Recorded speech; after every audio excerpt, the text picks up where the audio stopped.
J.K. Yadav Films present. तू हरा दैया छे हरा दैया मैं ना कहियो जाऊं।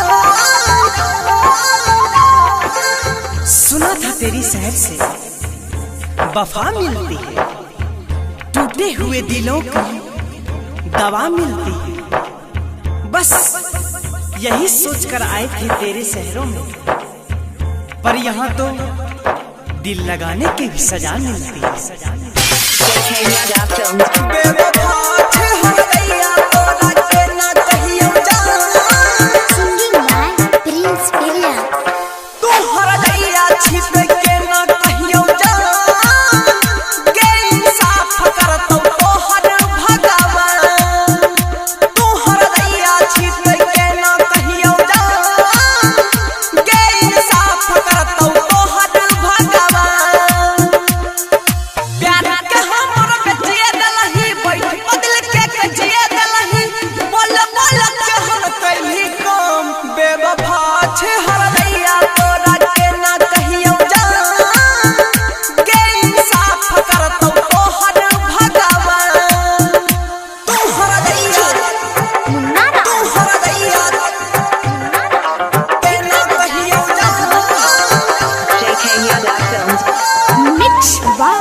Bablu Bhansali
J.K. Yadav Films